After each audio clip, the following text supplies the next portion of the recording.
Se mi zdi, da so Japonci presenetili še sami sebe z uspehi svojih modelov CX-5, 6 in 3 in zdaj pričakovano velike upe polagajo na Mazdo 2. Ampak te bo najtežje, ker je v tem razredu kot v sršenjem gnezdu prava borba za preživetje. Sicer mi ni čisto jasno, zakaj so jo v primerjavi s predhodnico podaljšali za kar 14 cm, če je bila pa prejšnja tako uspešna, da je pred 7 leti celo osvojila naziv svetovnega avtomobila leta. Najbrž že vedo, je pa res, da tudi ta sledi oblikovnemu jeziku kodo in kar poglejtejo, na zunaj je tole po moje eden najbolj dinamično oblikovanih malčkov. Ravno zdaj smo imeli na testu prenovljeno šestico, mislim, da jo celo Matej ta trenutek snema nekje na Primorskem in prav hecno je, da ko se usedeš iz tiste v to, pa je vse domače. Komande na podobnih mestih, merilniki tudi, skoraj enak zaslon in multimedija. Temu avtomobilu dejansko manjka samo še projekcijski zaslon, pa bi bilo okolje perfektno. Skratka, če imate doma že šestico, je dvojka lahko odličen drugi avto. Še cifre se ujemajo.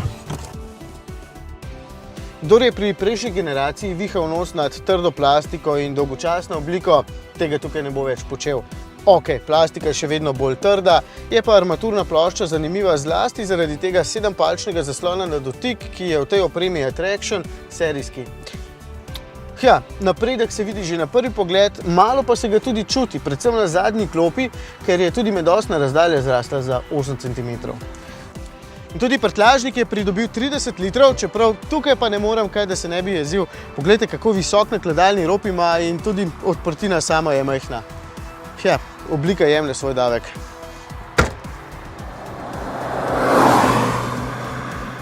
Ima pa Mazda še eno posebnost in sicer, da ne zmanjšujejo prostornin svojih motorjev, ampak te naredijo le bolj varčne. Pravijo, da se v njihovi praksi to odnese bolje kot pa sodobni motorji s turbopolnilniki. No in tako je tudi tukaj. 1,5 litrski atmosferski bencinar s tehnologijo SkyActiv.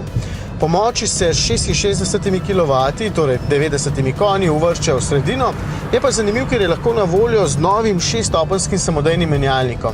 1700 € stane in ne pričakujem veliko povpraševanja po njem, čeprav bi ga priporočil večini voznikov, ker potem lahko mislite na eno stvar manj. Na športnost pa z njim kar takoj pozabite in izberite ročni menjalnik. Tale kombinacija namreč do stotice pospeši 2,5 sekunde počasneje, kot pa tista z ročnim menjalnikom. Poraba goriva je zmerna, s povprečno 7 litri je nekje v sivem povprečju.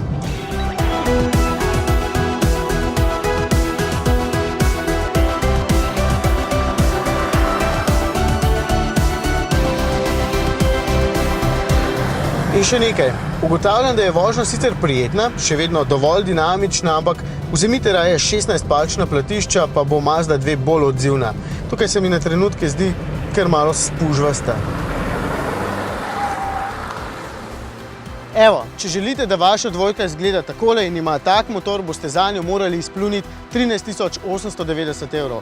Če boste želeli, da menjalnik predstavlja sam in še kakšen dodatek, pa za točno takšno 16 490 €.